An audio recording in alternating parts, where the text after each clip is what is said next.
On continue Hebdo Show Algérie, mesdames et messieurs, encore une petite partie sur l'entretien qu'a accordé le président de la République à la presse nationale. Alors, une question a été posée au président de la République concernant le retrait, messieurs, des Émirats Arabes Unis de l'OPEP. Et la réponse qu'il a donnée ne nous a pas forcément étonnés. Il a dit que c'était un non-événement, Bélis. Un non-événement, effectivement, mais moi ce que je retiens au-delà de l'aspect énergétique, qu'on pourra développer rapidement, c'est que il y a un trend, vous savez, aujourd'hui, dans le monde arabe, notamment en Arabie Saoudite, avec justement cette déclaration du président de la République. Exactement, oui. C'était partagé largement. Oui. Vous savez, c'est révélateur de quoi? C'est que le président de la République a revendiqué une réalité, notamment que vivent beaucoup de pays arabes, notamment du Golfe, Qui n'osent pas dire. Qui n'osent pas dire, mais qui surtout qui reconnaît quoi? Qui reconnaît que les Émirats aujourd'hui sont un pays non grata, indésirable, y compris dans leur propre région. Et c'est ça en fait là, ce qui est intéressant dans cette déclaration. Il y a aussi un événement très un segment très important, c'est le fait que les Émiratis, en se retirant de l'OPEP, veulent mener une guerre, c'est-à-dire eux actuellement produisent 3,5 millions de barils, ils veulent aller jusqu'à 5 et 6 millions de barils justement pour casser les prix et travailler pour le compte des puissances des majors, c'est-à-dire qu'il faut réduire les prix parce qu'actuellement le pétrole, le baril est à plus de $100. Il y a aussi un autre projet émirati qui, à travers la NACDOC, c'est d'aller vers l'investissement de 29 gisements gaziers de GNL aux États-Unis, c'est-à-dire aussi détruire, démolir le marché gazier. Aujourd'hui, ils ont ciblé 29.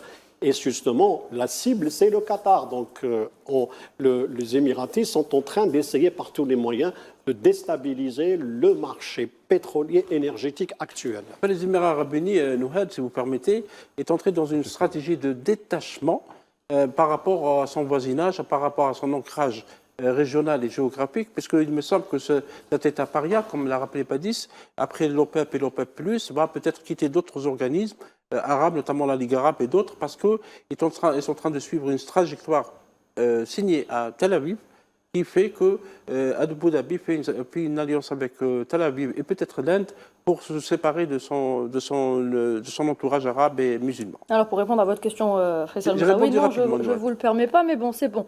C'est fait. Alors je vous laisse la parole, Faisal Mataoui. À la veille du 3 mai, le président de la République s'est également exprimé à propos de la liberté d'expression en Algérie. Abdelmajid Tebboune a affirmé que la liberté d'expression était garantie ici en Algérie, tout en mettant en garde contre les tentatives de manipulation. Oui, à condition, comme l'a rappelé le président Tebboune, il a plusieurs fois rappelé que la liberté d'expression était garantie en Algérie, à condition évidemment de respecter les lois de la République, à respecter les composantes de l'identité nationale, c'est-à-dire islam, amazérité, arabité, et les traditions de la société algérienne. Et il a rappelé aussi qu'il ne fallait pas revenir à l'époque de la tragédie nationale, parce qu'il y a déjà la loi qui l'interdit pour manipuler ce dossier douloureux donc des années 90. Et le président a eu une phrase par rapport aux pays qui nous donnent des leçons, notamment les pays occidentaux, qui à chaque fois nous rappellent qu'il fallait de la liberté d'expression, liberté d'opinion, le droit de l'homme.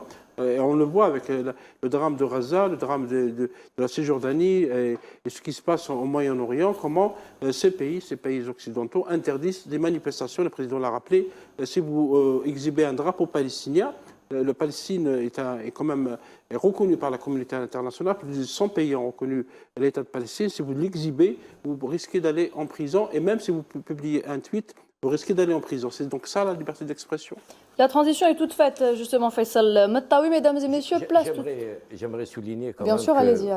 J'aimerais souligner que près de 200, en parlant de journalistes la palestiniens, presse, absolument, près de 260 journalistes palestiniens ont été assassinés par Israël. Voilà.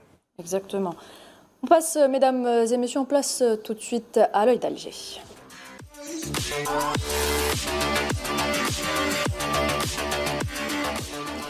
Et en ce 3 mai, donc, journée mondiale de la liberté de la presse, de plus en plus de voix s'élèvent pour dénoncer le monopole oligarchique sur certains médias en France. Parmi ces médias, vous l'aurez compris, on retrouve sans aucune surprise les médias du groupe Bolloré. Pour en parler, nous avons le plaisir d'avoir avec nous depuis Paris M. Youssef Boussouma, historien. Bonsoir.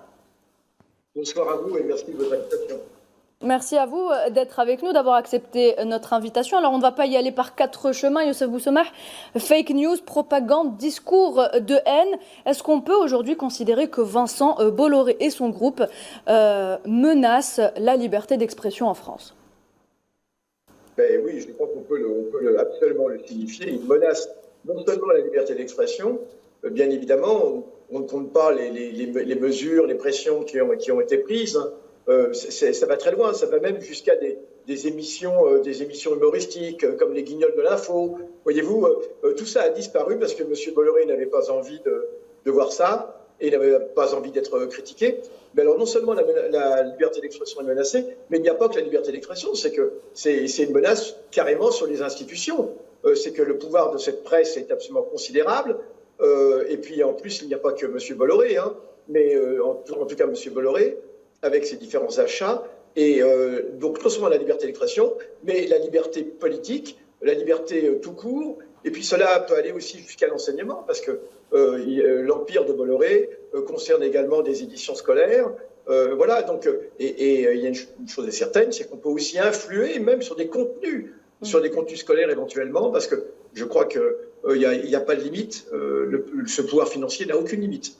Youssef Boussoumah, quelques 500 journalistes ont signé des clauses de confidentialité qui leur imposent un silence lorsqu'ils ont quitté les médias, passant dans le giron du milliardaire Vincent Bolloré. Alors, les chiffres ne mentent pas, Youssef Boussoumah. Ces journalistes ont finalement été muselés. Est-ce qu'on peut dire les choses ainsi? Bien sûr qu'on peut dire qu'ils ont été muselés. On ne comprend pas d'ailleurs, parce que les journalistes sont des citoyens. Et il n'y a aucune raison qu'une fois qu'ils aient quitté leur fonction, il n'y a aucune raison qu'ils n'exercent pas leur droit de citoyen, donc à s'exprimer, et à moins qu'il y ait effectivement des choses à cacher. Et on se doute bien que si effectivement cette clause a été mise en place, c'est parce que cette clause est faite pour protéger un certain nombre de peut-être des informations peu ragoûtantes, et que l'on ne veut pas voir être diffusé. Donc évidemment, ils sont muselés, et non seulement ces journalistes, mais également l'opinion, les citoyens qui sont en droit d'avoir une information totalement débridée. Alors, peut-être une dernière question. Est-ce que le contrôle de ces médias et du narratif sont devenus aujourd'hui un enjeu de pouvoir?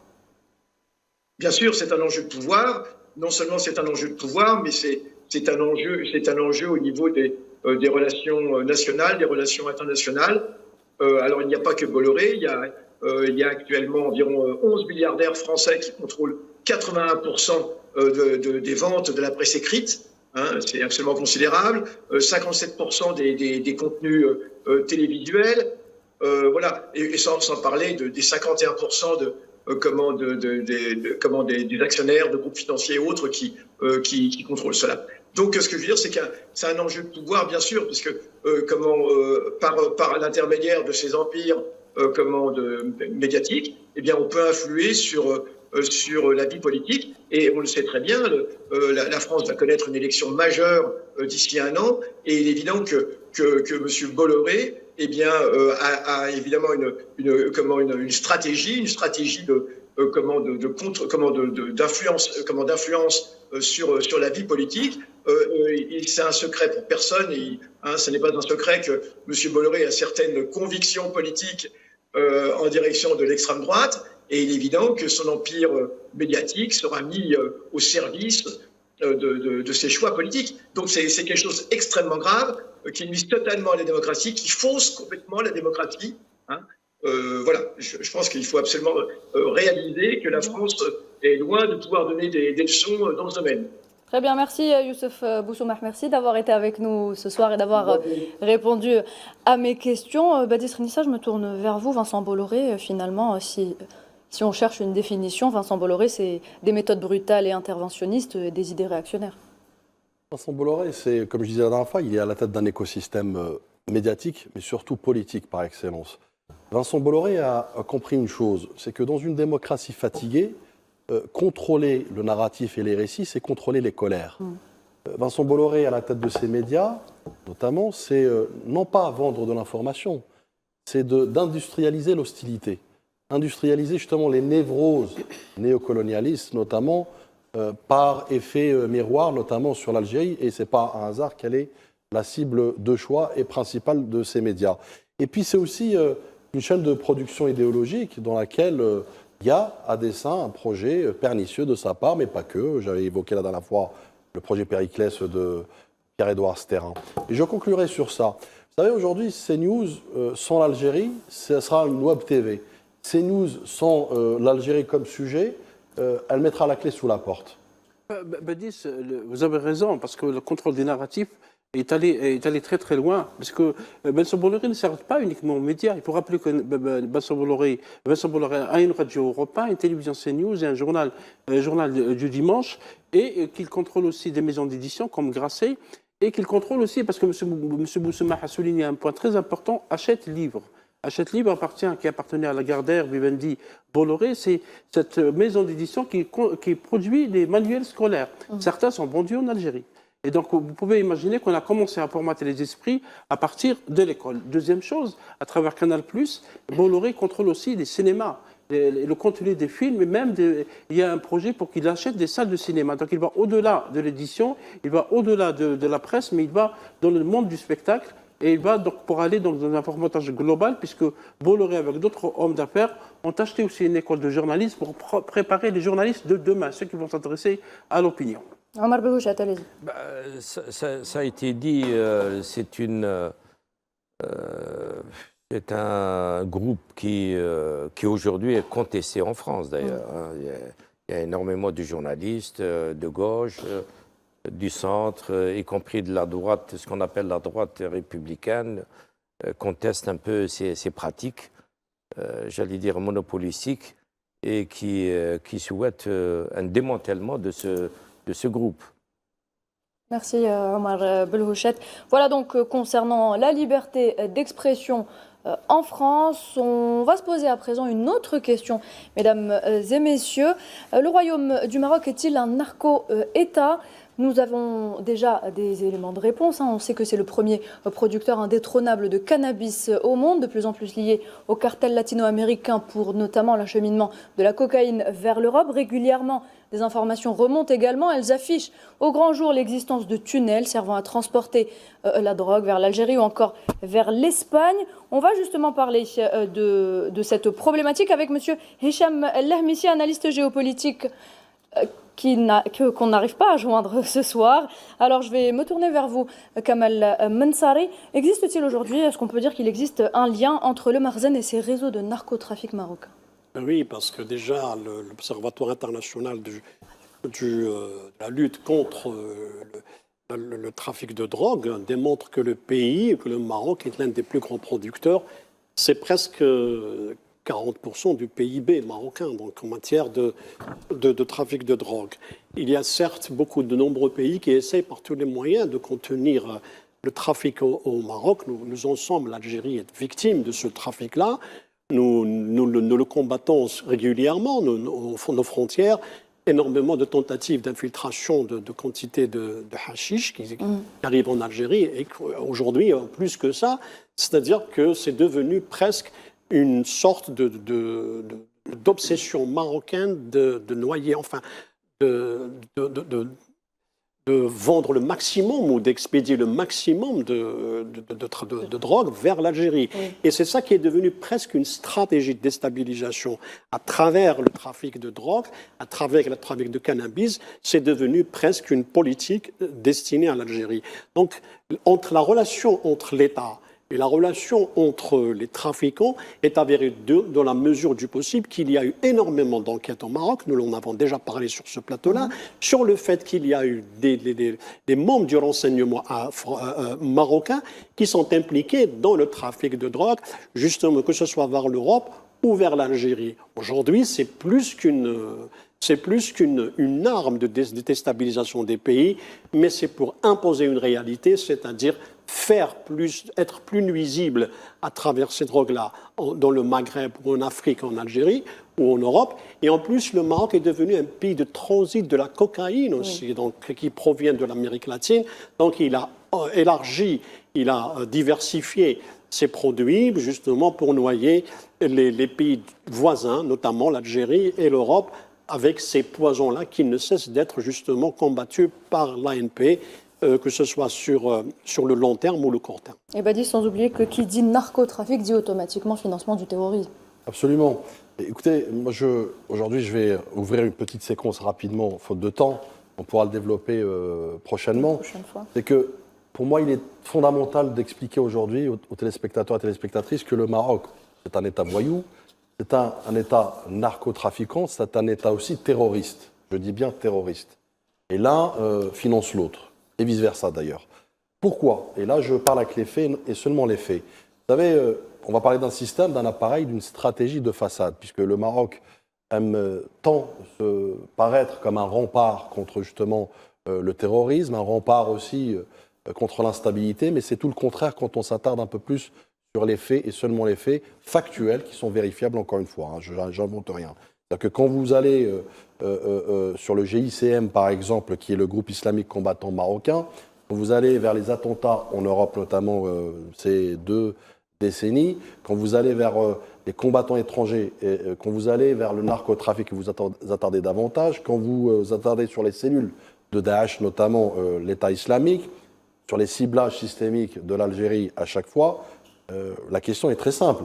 Rabat, finalement, n'est pas un rempart contre le terrorisme, c'est un carrefour, notamment du terrorisme. C'est un carrefour des zones grises. Premier élément marquant, c'est le GICM notamment, qui est ce groupe islamique de combattants marocains. C'est pas moi qui le dis encore une fois, c'est un groupe qui a été inscrit dans l'environnement d'Al-Qaïda, donc le groupe terroriste mondialement connu, inscrit par le Conseil de sécurité de l'ONU, notamment avec des recrues qui ont été dans des camps d'Afghanistan et autres, et j'en passe. Là, ce n'est pas, encore une fois, une rumeur de Badis Kinissa, c'est une donnée internationale vérifiable.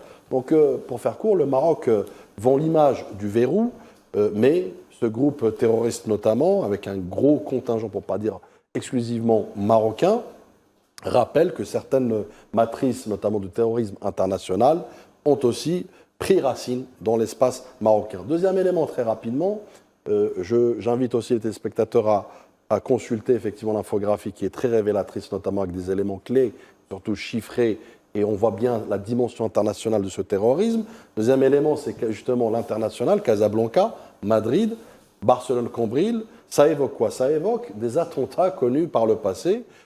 Casablanca, 2003, plus de 40 morts. Madrid, 2004, plus de 200 morts.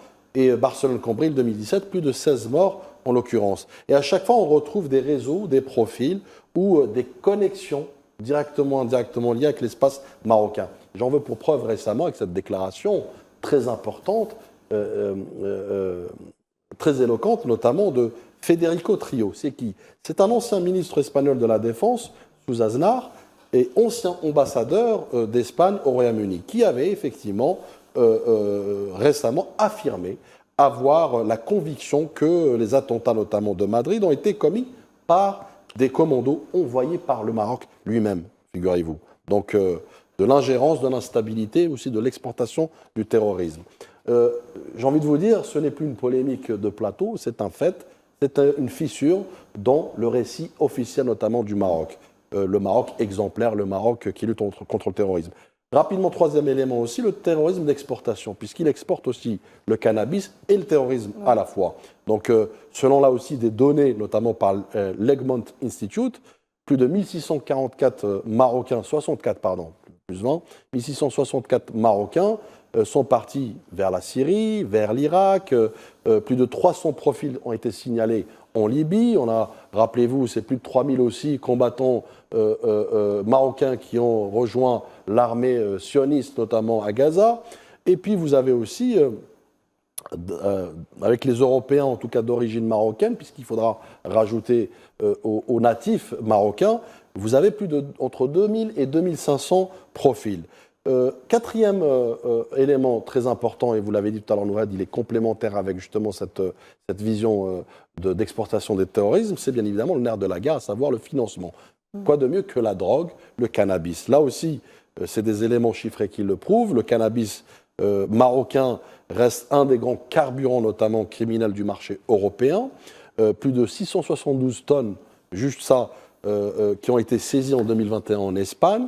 Plus de 82% du total européen provient justement du cannabis marocain. C'est une économie souterraine qui nourrit corruption, qui nourrit les routes criminelles, qui nourrit l'instabilité, qui nourrit les zones grises et qui nourrit aussi un terrorisme de grande échelle. Et puis, enfin, je conclurai avec Daesh. Daesh, en 2025, Reuters, c'est pas moi encore une fois qui le dit, c'est pas l'hebdo show, Reuters rapporte le démantèlement d'une cellule, notamment de Daesh, composée de plus de 12 membres. 2025, c'est hier. Hein. Donc cela veut dire que, je dirais, la menace, elle existe, notamment, c'est une cellule qui était en plus dédiée pour le Sahel. La menace existe, elle demeure, elle mute au Maroc, au Sahel et dans les réseaux numériques. Conclusion, ma chère Nouhad, c'est que le Maroc veut être vu comme une digue, notamment, mais les faits, et seulement les faits, montrent aujourd'hui le contraire. L'exportation de terrorisme international, le narcotrafic massif, les cellules notamment actives, des cellules aussi également dormantes, des accusations lourdes venues notamment d'Espagne viennent étayer tout cela. En somme, le Maroc communique sur la stabilité, mais son environnement produit de l'instabilité. Voilà le paradoxe marocain.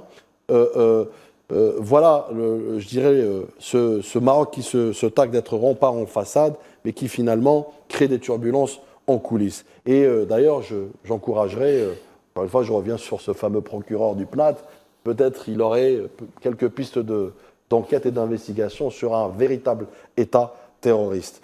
J'ai aussi un autre exemple en matière d'exportation. Rappelez-vous le Bataclan, les attentats du Bataclan en France, sur le territoire français, plus de 150 victimes tuées justement par des terroristes d'origine marocaine.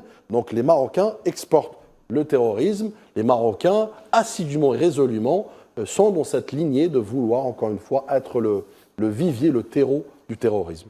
Merci, Badis. Le plus étrange de tout cela, c'est que le Maroc, un des plus gros, ça a été dit, producteurs de cannabis, il y a des quantités considérables qui sont envoyées vers l'Europe et puis très peu d'Européens qui dénoncent. Justement, comment expliquer cette omerta, Omar Belouched? Comment expliquer le fait que les médias européens ne parlent pas du danger que représente le Maroc pour ces pays? Absolument, c'est scandaleux, c'est étonnant, ça ne s'explique pas. Complicité. Parce que le Maroc, absolument, il y a absolument. Le Maroc utilise, on l'a rappelé au début d'émission, la diplomatie du chéquier. Beaucoup de médias. Corruption, lobby, etc. Et il invite les journalistes, c'est pour le dire, des journalistes européens qui passent des vacances à Marrakech, qui sont bien logis, blanchis, nourris à Tanger et dans certaines villes marocaines. Le Maroc utilise cette méthode pour faire taire les journalistes. C'est d'ailleurs Thierry Oberli dans son livre Mohamed VI, le mystère, il a évoqué cela. Et il y a un autre livre, peut-être on en parlera tout à l'heure. On en parle tout de suite, justement, Faisal Moutaj. Justement, c'est le livre qui est interdit au Maroc, parce qu'Omar Brouksi vient de publier aux éditions Nouveau Monde en France Peine de Reine. C'est un livre très intéressant, parce qu'il nous donne des détails. Et Omar Brouksi est présenté comme un homme très informé, parce que c'est un ancien correspondant de l'agence France-Presse à Rabat. C'est un professeur de droit public. Il a publié 2 autres livres interdits au Maroc aussi. Mohamed VI, Derrière les masques, en 2018, écrit avec Gilles Perrault, et la République de Sa Majesté en 2018, où il donne des détails très importants. Parce que d'abord, il précise que le roi Mohamed VI est malade, affaibli. Oui. L'homme souffre de 2 maladies. La maladie de Hashimoto, qui est une thyroïde de Hashimoto, qui est donc une infection auto-immune chronique où le système immunitaire s'attaque par erreur à la thyroïde. Et la deuxième maladie, qui est la BPCO, c'est donc une bronchopneumopathie chronique obstructive. C'est une maladie irréversible. Et c'est pour ça que beaucoup d'experts évoquent la possibilité de la disparition du roi du Maroc et que cette disparition pourrait entraîner, c'est écrit dans le livre, une bataille à l'intérieur du palais. Une bataille il évoque des tensions. Oui, beaucoup de tensions. D'abord, il y a les frères Zahaitel qui sont des amis proches du roi, Abou Bakr, Othman et Omar, qui sont des boxeurs qui vivaient en Allemagne, certains ont fait la prison.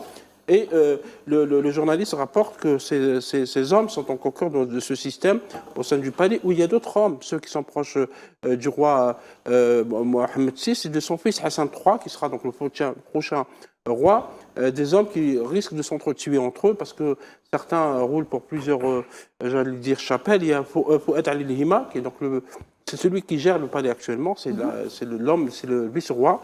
C'est Mounir Majidi, c'est le secrétaire particulier du roi qui gère la fortune du roi.